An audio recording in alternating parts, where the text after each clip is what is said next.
There are many galaxies in the universe. The Milky Way is one. The Milky Way contains as many as 100 billion stars, many times more stars than there are people on the Earth. Among these stars is one that in most ways is just average. It's neither very large as stars go, nor particularly small, neither very young nor very old. But this otherwise unremarkable star is of special interest to us because it is the Sun, the center of our solar system.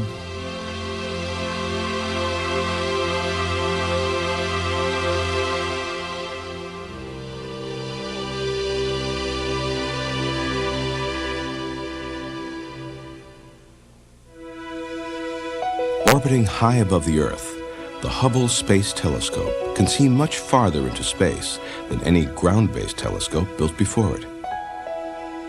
In 1995, it photographed these clouds of dust and gas, the materials out of which new stars are formed. Such clouds help us understand our own beginnings. They provide clues about how the Sun was born over 4.5 billion years ago. A giant cloud of gas and dust began to shrink. Its central area shrank faster than the edges, and the whole cloud started to spin. For about 100,000 years, the cloud rotated faster and began to flatten into the shape of a disk. As the gas and dust came together, the Sun formed, while getting hotter as a result of atoms of gas being squeezed more and more tightly. From the leftover material surrounding the Sun, the planets took shape. Particles of dust and gas came together, and the planets grew in size. They orbited around the Sun in a counterclockwise fashion, determined by the spinning clouds of matter out of which they grew. Together, the planets and the Sun form the major parts of the solar system. Let us explore this system in greater detail, starting with the star at its center.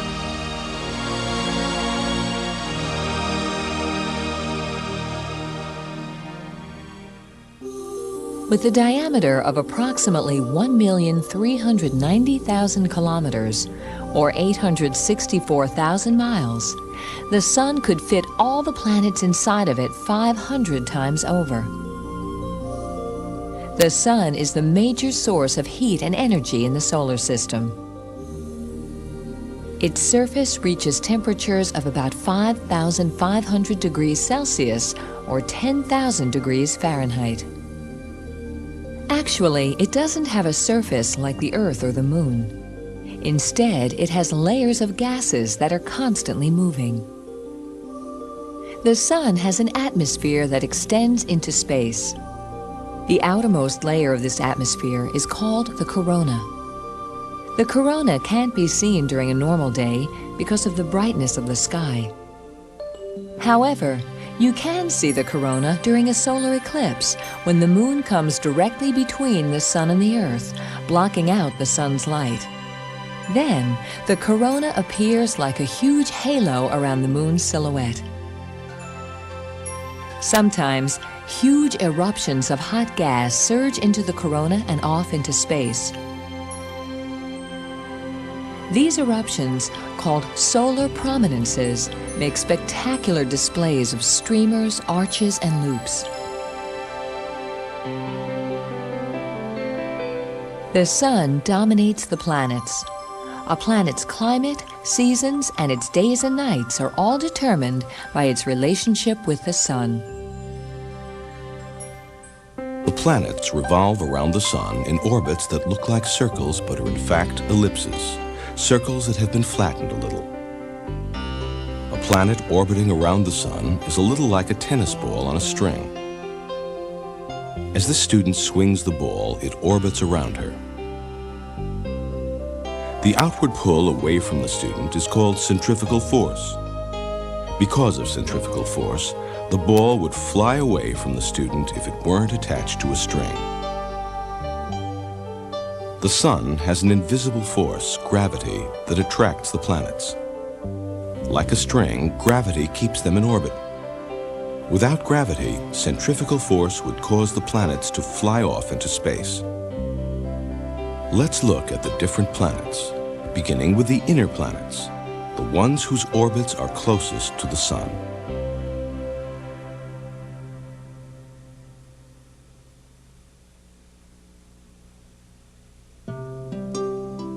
The Sun's blinding light makes it difficult to see its nearest planetary neighbor, Mercury.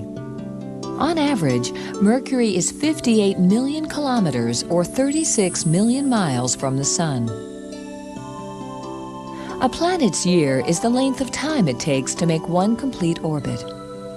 Since Mercury is so close to the Sun, its year is only 88 Earth days long. Mercury remained largely a mystery to us until the early 1970s, when we launched the spacecraft Mariner 10.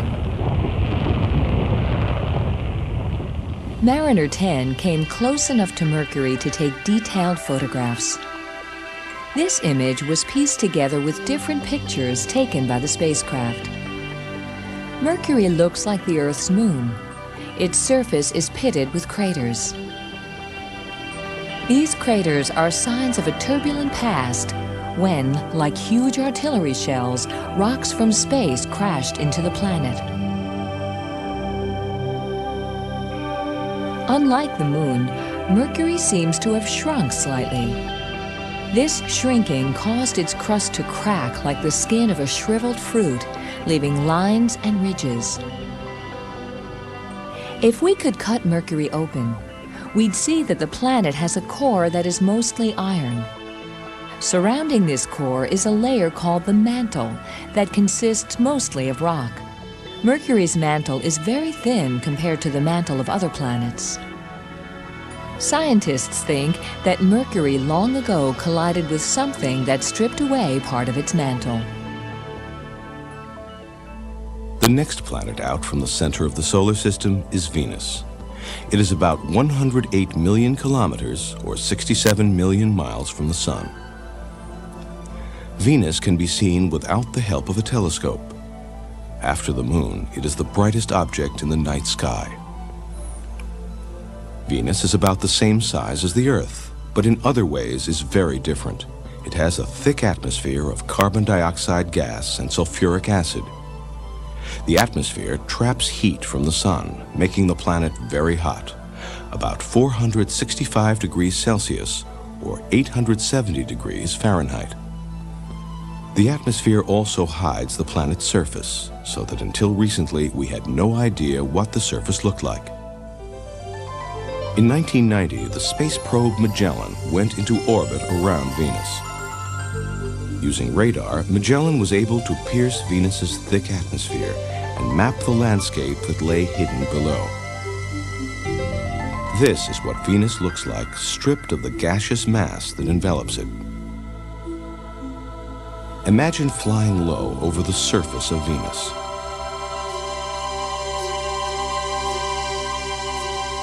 You would see volcanoes higher than Mount Everest.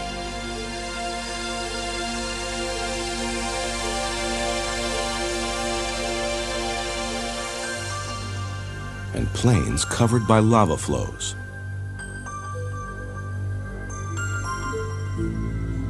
Such striking landscapes would not be welcoming to humans. Not only is Venus extremely hot, the pressure at its surface is so great that it would crush us instantly. An unusual feature of Venus is that it rotates very slowly. The rate at which a planet rotates determines how long its day is. The Earth rotates completely once every 24 hours. Our days and nights are determined by what parts of the Earth are exposed to the Sun as our planet turns. Venus rotates much more slowly. A day on Venus is equal to about 243 Earth days. The most familiar planet of the solar system is our home, the planet Earth, 150 million kilometers or 93 million miles from the Sun. No other planet has such varied landscapes. The Earth has mountains, plains, canyons, and deserts. We have explored and mapped most of these regions, yet until recently, we knew less about large parts of our own planet than we now know about the surface of Venus, because they lie beneath the ocean waters that cover 70% of the Earth's surface. Here, too, space probes have helped us to see what was once unseeable. Satellites have used radar to help map the ocean bottom. They revealed a landscape on the ocean floor that includes long mountain ridges, broad plains, and deep trenches. The ocean floor, in fact, is as varied as the continents. If we could cut deep into the Earth, we'd see that it is made up of an iron core. A mantle of molten or liquid rock surrounds the core. On top of this mantle is a thin crust. One of the Earth's most prominent features is its moon, which dominates the night sky. Some scientists think that the moon may have resulted from a collision by a large object with the Earth. This collision resulted in material being stripped from the Earth's mantle that later became the moon. Others think that the moon and Earth formed at the same time from the gas and dust of the early solar system. Besides the Earth, the moon is the only other body in the solar system to be explored in person by humans.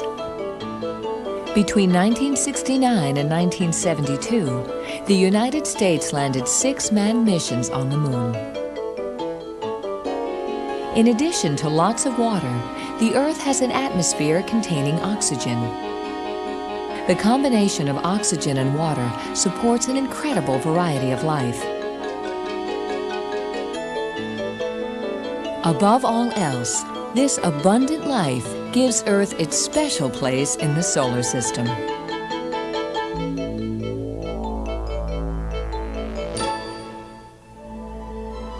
If there is life on another planet in our solar system, the most likely place to find it is Mars.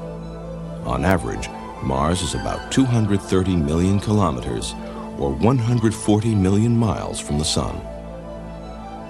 Over 3 billion years ago, Mars and the Earth were very similar. Both had many active volcanoes, and both were wet. The surface of Mars is etched with riverbeds and channels that once carried many times more water than the Mississippi does today. Mars is now so cold that any water is frozen solid. But these channels provide evidence that in the past it was much warmer and that flowing water was abundant. There are several clues that point to the possibility of life on Mars. Some of these clues exist here on Earth. There are cracks in the ocean bottom out of which spew boiling hot water and sulfur.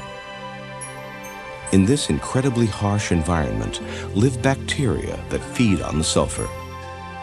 The bacteria, in turn, are food for strange creatures called tube worms. If life can survive in such conditions on Earth, perhaps life existed in similar conditions on Mars in the past. Recently, evidence for Martian life has come from fragments of rock from Mars that have crashed into the Earth.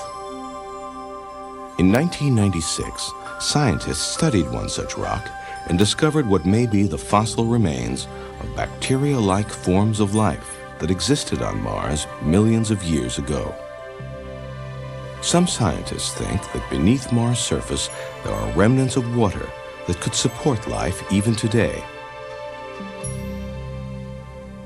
To find out whether life has existed or even still exists on Mars, scientists are sending a series of space probes to the planet. Some of these probes will parachute to the Martian surface.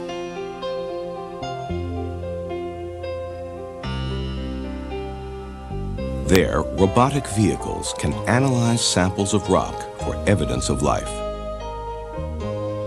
In the future, Other missions to Mars may be able to return to Earth with samples from the Martian surface. If the conditions on Mars are right, in the more distant future, we may even send people to explore the planet firsthand. Mercury, Venus, Earth, and Mars are each unique, but they share certain characteristics.